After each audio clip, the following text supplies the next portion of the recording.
2,000 signups that come through organic. Every week or day? Every day. Every day. Yes. And this generates, I think by now, more than 700K in ARR. All right, so today we're here with Leo, who is the head of growth of Jamie, and we want to teach you exactly how to rank on Google and also AI search, which is something that's really important if you want to figure out distribution on the go-to-market side. Leo is an expert in the topic, so we invited him to get going. So maybe to just get started, Leo, what is SEO for someone who doesn't have any idea what that means? Yeah, SEO is basically search engine optimization, or it stands for search engine optimization. And it basically tells you how well you rank in Google or other search engines, right? There's also Bing and others.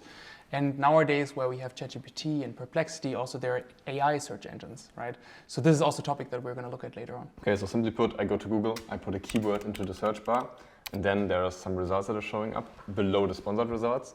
And SEO, search engine optimization, helps you to rank higher in those results organically, so people can find you with a given keyword. Exactly. It's about optimizing your page so you rank number one. So one key that also people talk about now is GEO, I think, which stands for what? Generative search optimization. Okay, so when you go to Perplexity or ChatGPT, you type in something, this large language model or AI basically goes to Google or like some search index to kind of figure out what's the relevant information, and you want to make sure you also rank there. So if someone is looking for a certain keyword, you also show up. So if you're an early startup, why would I need to think about SEO or GEO in the first place? Why does this matter to me? SEO, I think, is one of the most important channels because it's organic. So that means that you don't have to spend any budget on ads, especially if you're a startup, you don't have huge amounts of money that you can throw on certain channels, and you can validate if something is working, right? And organic also has the big benefit that once you set it up and you get it running, it actually keeps generating leads. It's not like paid ads where you throw money at it, and once you turn it off, it's also stops actually generating leads. So it's something that is much more sustainable for the future. So instead of needing to pay for every single result, like in performance marketing, you basically invest in building an asset which over time remains there. Of course, you need to make sure you keep ranking well. In general, it's a great place for you to acquire potential users and customers for your startup. And also, I think when you think about your user behavior, when I'm always looking for a solution, first place I go is still Perplexity or Google. So ranking there, I mean, the first results are typically the first place where I look when I'm looking for a solution. So this is why I think this really matters. If you're building a product and you're looking for customers, where are they actually looking? Actually, one thing that I always found super interesting in the beginning to find out is that you might think like, why would I need it to rank in the first 3 results, right? Because that's kind of the metrics that you aim for. It's actually because, according to statistics, if you don't rank under the top 3, the likelihood of people actually finding your page is close to 0, because 80-90% of the clicks are in the first 3 results. So basically, winner takes most of the search volume, right? So either you rank 1 to 3, or you basically are out. Okay, so this is a high bar to hit. It is. Cool. So today we actually thought it makes sense to break down an exact playbook. So what we want to do is basically answer the question, well, how do you rank in the top 3 results? And we thought about, the best way to do it is to actually take a concrete example and break it down exactly. In the past, at Jamie, where you're currently head of growth, it worked tremendously well. Just maybe to give reference, like how many customers do you think signed up through the SEO efforts we did at that company over the past years? Yeah, so community, I cannot tell, but we have currently around 2,000 signups that come through organic. Every week or day? Every day. Every day? Yes. Wow. That means that if you have a SEO team that is running your content, you can actually generate huge amounts of signups that then generate revenue, right? So what factors determine where you rank in the Google algorithm, right? I think from there we have some terms that we're also going to uncover. So Google will look at, as I said, the content, but Google will also look at what they call, or what we call, domain authority. So this is the authority that you as a page have, and this is the overall domain, not the subdomains.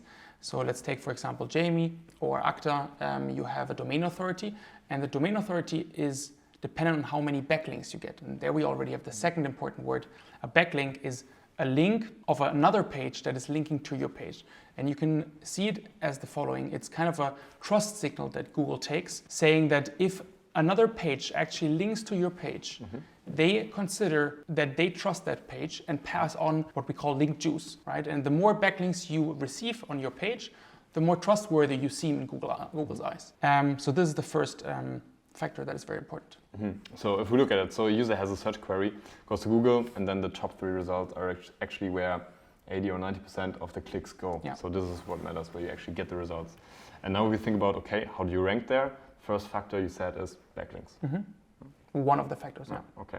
What are other factors? Then, as I said, the text, the content that Google crawls to understand if you actually match that search intent. How does Google make that decision from your knowledge? Obviously, you don't know the algorithm, but what is your gut feel? I heard from many years ago it was all about counting the relevant words, exact matches of a keyword in the headline, for example. In the HTML, you have a structure in a document, where in a H1 tag, which is like the most important headline, I was really looking for the density of how often this word is used and making an assessment based on that. Is this still what you have seen in your experience, or has it changed in some way? This was actually the bad, or the old way of doing SEO. So stuffing keywords into the headings and the content, right? But nowadays the algorithm is much smarter, and it really understands the intent behind the keyword and then tries to crawl for that keyword. Of course, keywords are still relevant. So if you don't have the keyword that you plan to rank for in your text, then you also won't rank for it. But just stuffing keywords into your text will also not get you there. So it's really understanding the motivation behind the search and then solving this motivation as quickly as possible. Because the longer people scroll, or the more they spend time on your page, the more it tells Google, okay, actually here's something valuable to find, right? So this is the third, I would say, factor. It's also Google looks at how much time do you spend on the page? Do you bounce back? So you didn't find anything that you were looking for. Do I click further in that page? So I obviously found something important that I want to explore. Do I scroll all the way down, right? So all these types of engagements with that page tell Google, okay, is that source actually valuable? And over time, when more and more people actually visit your page, Google gets a better understanding of how well you should be able or should rank for that keyword. Cool, that's actually an interesting point, because if I were Google, I would also pretty much focus a lot on the third aspect of user behavior. Because in the end, my job as Google is to make sure I match people with the right content, and if they bounce back after 10 seconds because it's not relevant, it makes a difference. So in this sense, I also think the design, for example, of a page matters, because if you feel at home and information is structured clearly, maybe this has a positive impact on the duration people spend on your site, right? So in general, having also, I think, this perspective of this psychologically, is this interesting, is this relevant to this query, and are people spending time there, is very important, probably also an input for the content creation itself, right?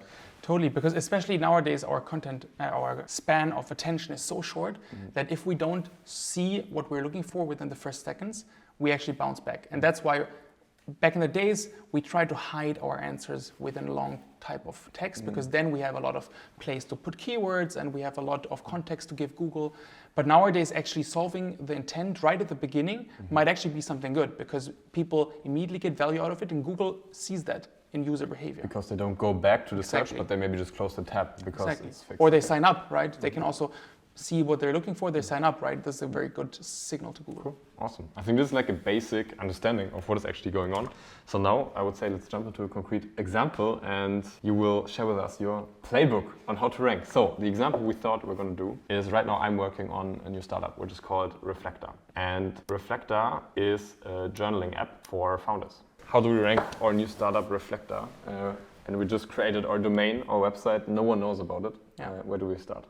So exactly, the first step that I would always start with is actually looking at the ICP, so the ideal customer profile. And we already said it's founders, right? So now we need to understand, okay, what problem are they facing and how aware or in what stage are they in, right? So there are multiple stages that you can, as a prospect, be in. You can be in awareness stage, so you know that a certain topic exists. You can be in the consideration stage where you're already looking for something and so on.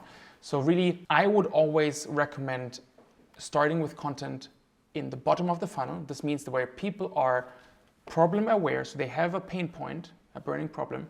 They are solution aware. They know that there's a solution for that problem out there, and they are already looking for a possible solution out there, right? So they're in the consideration phase.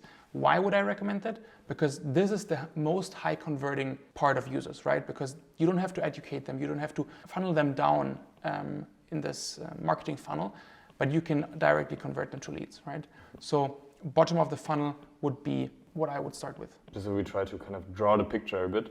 So basically bottom of the funnel, short BOFU, means they're solution aware. They're already actively looking for something that can serve their needs, right? Exactly. And those people, if they look for a keyword, let's say, for example, AI meeting note taker alternative, they're obviously looking for. It's high intent keyword. It's easier to serve them and meet them where they're actually looking, right? Instead of, let's say, AI meeting productivity hacks. This is lower intent. This is more like top of the funnel, you know, where there's the buying awareness not so far yet. And actually, the keyword tells you a lot about where a user is in its consideration phase, right? So AI note taker is more general. People are just exploring what is there, right? But AI note taker alternative, or maybe a competitor alternative, is actually a buying decision already. So you're much closer to making a buying decision, which is even better because people are more closer or more likely to convert. So basically on the spectrum, we have low intent keywords and high intent keywords, right? For someone who doesn't know what ICP is, what is ICP? Ideal customer profile or persona. So in this case, it's the founder, right? So who do we want to target? Who do we want to sell to? Okay, cool. Now we have this in place. We know we want to build for founders, right? The problem, we know, let's actually put it down. The problem Reflector tries to solve in this case is giving founders more clarity around their life and company and inner workings, right? It's sort of a second brain where you can just dump all of your thoughts combined with an AI coach that helps you. But ultimately the problem they want to solve is that they feel stuck in their business, they feel stuck on something in their life, and Reflector is meant to help them get unstuck and get clarity. How would you phrase this problem, or like, how would you now think about it? Let's say I'm the founder and I say like, let's do SEO, and I'm giving you this problem definition. Is this too broad? Is this narrow enough? Like, what is the step we take now? There's always different paths you can take, of course, but I would first try to understand the problem that you just described. So the need for journaling, documenting, maybe getting coaching and advice from external people or AI, right? So this I would kind of define as the problem. If I think about a problem, I did not build a phrase. I rather said, okay, journaling app, because that's something I would look for if I feel the need to actually write something down or document it. Or I would type in AI coach or how to build my business, whatever. So okay, so first up we define the basics, the SSP, the problem, the person we try to serve. And then the second step is basically looking into keywords. Keywords, right. So the next step that I like to do is really, again, try to understand who am I targeting. In this case, it's a founder. So what would I actually type into Google if I look for a solution, right? So we open Google, and now I would, for example, say, this is actually something nice that you can already make use of. You already get some keywords that Google often gets, right? So I put journaling app, for example. There you already have a first overview of what actually comes up. You need to understand also that Google has a very good understanding and what people are looking for when typing in a keyword. So whatever you see here has a reason for being there, right? So if they show you application, it's most likely because people that type in journaling app, they're looking for an app. So they show you App Store applications, right? The next that you see on the number 1 ranking is Zapier. So it's a listicle. So it's list the best 4 journaling apps in 2025, which is always a very common form of displaying, right? By the way, what I'm curious about is, I think on your laptop there's like DRARRP. Is this an extension? That's a Chrome extension that you can download from Ahrefs. It basically shows you, because sometimes Google is a little bit messy, you have people also ask and you have all kind of discussions. It shows you what actually is the 3rd ranking. Right? Okay, so it puts the actual rank next to it. And also shows you the domain authority and all kind of stats for that, right? Also shows you here a nice other keyword that you could explore. For example, I could, if I have a journaling app that is for free, I could also target that keyword, for example. Cool, and this extension is free to use? It's free to use. Oh, cool. So now what I would do is just type in some different keywords. I would maybe check what happens if I do it a little bit different. Okay, journal app now is apparently a little bit different of an intent. Maybe there needs to be a definition or an explanation. That's why also Google shows an AI overview. Best journaling app, again, we have an application. So I would just try to explore a little bit of... Just get a feeling for basically the space, right? So maybe you would explore also related queries. Maybe something we could think of, instead of best journaling app, we do like AI coaching, for example, or AI journaling, exactly. Right? So just explore a little bit what comes up. And what I do then next is always look at the top 3 results. So I might just open the top 3 results. I look at, okay, what actually are these pages? Are these landing pages? Are these blog posts, listicles? Are these maybe app stores, whatever, to get an understanding of what actually ranks well? Because again, Google has a quite good understanding of what they put at the top. So this is the next step. Then, of course, now I want to understand, is that actually worth going for a keyword? And that's where we go in the analytics a little bit, right? I have the extension now, but usually what you would go to is Ahrefs or SEMrush, and you just type in the keyword explorer, type in a keyword, and then you get a bunch of different data. And the most important thing that I would always look at first is search volume. So it's the estimated monthly search volume. So how many times per month people actually type in this keyword and search for it. Total traffic, you also have a breakdown by countries, which is all kind of nice. You have other keyword ideas, which also helps the exploration phase. You have questions that people ask, which is always also interesting because you can also target those questions in your blog post or in your page and try to answer them. Because the better you answer an intent, the better Google will rank you, right? Another important thing that you might actually want to look at, what kind of content do they actually publish? How many words do they have on that page? What is the domain authority of that page? How many backlinks do they have? How many domains linked to that page? Here, maybe quick, the difference is a backlink is a single link that you receive, right? Domains are the overall domains, right? So here you see that apparently one domain has multiple backlinks to this article. So otherwise they would be exactly the same. So how is your decision process now as you maybe explore a bunch of different keywords? So like how do you now decide, okay, which one are we going after? Yeah. So as I said, I always like to target bottom of the funnel. So what I would do is now look at best journaling app, right? I see the volume is a little bit lower, but that's actually not bad. Always consider also, this is just an estimation, right? And now I look, okay, what does actually rank for that keyword? I can also... Do you look at this keyword difficulty or rather not? I used to, and I used to get scared because this says that I need to get, I don't know, X amount of backlinks, right? And if it says very hard, I would not even go after it. But with Jamie, for example, we experienced that we ranked after a couple of weeks for a keyword that used to be super, super competitive and super, super hard to rank for with almost no backlinks just because we produce better content. So this is a great indication for overall difficulty, but it doesn't mean that you should not go after it if it says hard, for example, right? And also I think to a degree it's just trying a bunch of keywords. Exactly. And then one of them works. Exactly. So you're basically placing small bets and it's really hard to really say, this was the contributing factor because we cannot look into the Google algorithm how exactly it's being ranked. Yeah. So perhaps, this is how we go after it. Okay. So for now, I would choose keyword that is in the stage where people are actually actively looking for a solution. So best journaling apps, for example, which says already that people are problem aware, solution aware, and they're looking to try out something. So they're willing to sign up also, all right? So I would take this maybe as a first keyword. Then I would go down, see, okay, what ranks well. We see a Reddit post, well, this is something that's always nice. By the way, here maybe also great, a little hack is actually to go into Reddit and try to engage with that community. So comment there, try to find out why people are actually looking for this app or what is important for them if they're looking for an app.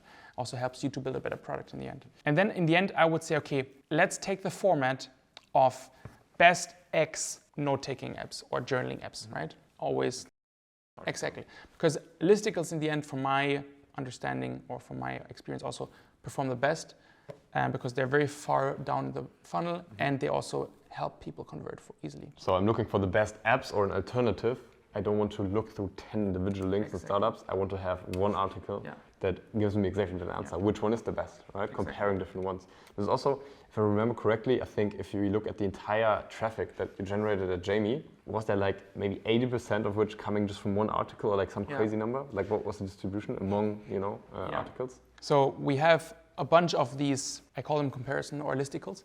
So the best 5 note takers or the best 5 transcription tools, right? Out of all these articles, one is the best performing. It's the top note taker article that we updated over and over again to stay at the top. And this generates, I think by now, more than 700K in ARR. And I don't even know how many signups, but a lot of signups. Exactly. And then I would go into the production or writing phase, right? So now I would start sitting down, maybe looking at some of the other articles, because I always say you don't have to reinvent the wheel, right? Just get inspiration from other blog posts, try to understand what they're actually showing there, and then try to understand what people are looking for and just try to improve it a little bit, right? So I scroll down here, you see it's nice, they have a table, so people are obviously looking for kind of a comparison. Maybe there's a chance to make the table more comprehensive, maybe show some images in the top, because nowadays especially there's a lot of visual people just seek to quickly get an understanding of how something looks like. Okay, you see that they kind of have a pros and cons page or section. Pricing is important. So you get a pretty quick and good understanding of what you might need to cover to rank. And then you would just start writing an outline. of the main things. How many pieces of content do you think are needed for me in this niche to have a somewhat reasonable shot at getting a couple hundred signups a week? I think there's no number to it, to be honest. For us, we have hundreds of articles live, and it's only 5, I think, that drive revenue and drive signups. It's crazy. Yeah, it's crazy, but it's also something we don't know, right? And it doesn't mean that we now stop producing articles, because there's always something that you can explore, right? So we now, and now maybe we can also shift slowly to the AI search topic. It's important also to cover long tail keywords. So because... What is a long tail keyword? Very good question. So keyword, as I said, is probably, for example, journaling app, right? That's a very short keyword that people type into Google. And that's the user behavior that used to be how we search in Google. With AI and LLMs and ChatGPT and Perplexity and all these tools, the way we search changed a little bit, because now you don't type in AI journaling app, you type in AI journaling app to reflect on my business ideas, AI journaling app to build a startup, AI journaling app to whatever, right? So you are use case focused. What even happens, you maybe have a general statement in ChatGPT, but when it uses the web browser, it goes more specific. In Perplexity, for example, you see the queries, and it forms very nice, super contextual queries, which have much more specificity in them. So obviously, I think also the long tail in general becomes more important in these sort of searches. Then when we write a bunch of articles, it's cool to talk about backlinks again. How many backlinks do I need to have a chance at the top 3 ranking in Google? Also there's no number, sorry to disappoint you. There's an indication, maybe ballpark. Not really, because I think what you should do is definitely get some big backlinks from big pages, because that indicates to Google, okay, that is not a spammy page, they actually are legitimate. What I always would recommend is just reaching out in a human way, and again, not just AI content, reaching out to some of the blogs that you see also ranking for that keyword, maybe get your app listed on that blog listicle. Actually nowadays with the new algorithm changes in Google and also LLM, it's actually not necessary to get a backlink, because now Google and LLMs really understand the name. So a brand mention might actually help you also, because if they mention Reflector, it might be maybe not as good as a backlink, but definitely better than not getting a link at all. So I would say get 10 to 20 backlinks just by personal outreach is a great start. What I would actually recommend to anyone is to go to other blogs or to other, maybe even semi-competitor pages that also talk about that topic, and partner up with them and say, okay, well, I will give you a backlink, you will give me a backlink, just let's exchange, right? So, or just partner with them and say, okay, if you mention us once or twice, we will mention you. So actually creating partnerships actually is what brought us to that stage where we are right now. So, tracking. If you think about tracking, what do you do every week to kind of know what is going on around your SEO performance at Jamie? So there are a couple of tools that you can use. One is Ahrefs, or SEMrush, any tool that you want to use. There's also Search Console, which gives you also a good understanding of how many organic links and clicks you get. So right now you show me Surfer SEO. What are you using it for?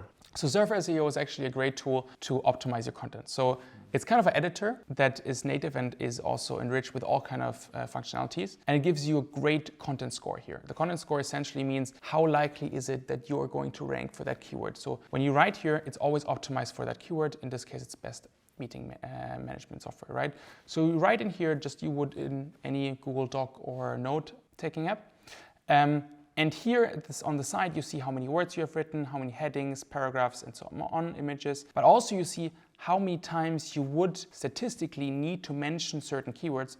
And this is actually great because it does not only mention the one keyword you're trying to optimize, but also analyzes all kind of clustered keywords around that to create topical authority. And topical authority is actually something very important too, that Google looks at is, are you not just optimizing for one single keyword, but actually are you producing content on a topic and getting more authority on that topic? Because the more authority you have on a topic, the more likely Google will be to actually place you at number one, right? And here it's super intuitive, just write your article outline, and as you go, you will see that you can then add certain keywords to the text. They will turn green once you added enough keywords, and then the score will go up. So this helps you optimize a single content piece that you've written to make sure there's actually even a chance. Kind of to know is this good or bad for It's a good indication, ranking. It is of course not guaranteed, but it's a good indication. Yeah, I think that's it. Going back to Ahrefs, I think just monitoring traffic, keywords, positions, of course, always nice, because if you go, for example, to the keyword explorer and you type in AI, you can see, okay, how well am I ranking? Okay, you see Jamie is at number one. And then you can just see how this changes over time. But that's, I think, actually everything I would do. I would not over-engineer the analytics, but just get a good understanding of, okay, what's actually happening around that keyword. The last question I have, so I'm a founder now, and now I'm thinking about doing SEO because I hear, wow, there's a lot of traffic, there's high intent keywords, so people who are actively looking for a solution, I can meet them exactly where they're looking, which is obviously great, but I only have so much time in my day. How much time do you think needs to be invested in order to have a decent chance? I'll just give a ballpark number. I know it's really hard to, put really clearly, but probably 2 hours a week is not enough. So how much hours a week do you think should be invested from me as a founder or maybe someone who's focusing fully on the topic? And how quickly do you think can initial results be expected if you do a really good job on the execution? So I would say it really depends on the niche that you're in, because first looking at the keyword and understanding how difficult or how competitive it is actually gives you a good understanding of how much time you need to invest. I would say just a rough estimate, everything under 5 hours, 10 hours is needed per week in the beginning especially, just to get a better understanding of how SEO works, especially if you have no background, and then start writing, because writing also takes time, right? But you can, I think, get to a good point by just investing around 5 to 10 hours per week, just continuously monitoring here, especially if you're alone. I know it's hard to hear, but SEO might sometimes take longer than you expect. It's not something that you switch on and it works, to give Google also time to rank. However, what I saw is if you actually produce great content, Google rewards you by ranking you much earlier than you think. Wow, what a great takeaway. Leo, thank you so much for the time, the insights, and also the very concrete, I think, playbook we can follow. And I think it has been the #1 game-changing channel for us at Jamie. It's amazing to see how far we've come as a company, and I think it was largely due to you executing SEO better than much better funded companies with bigger teams and so forth. So you kind of beating the odds there that you logically think is quite amazing. And good job. Thank you so much for sharing. Thanks for having me.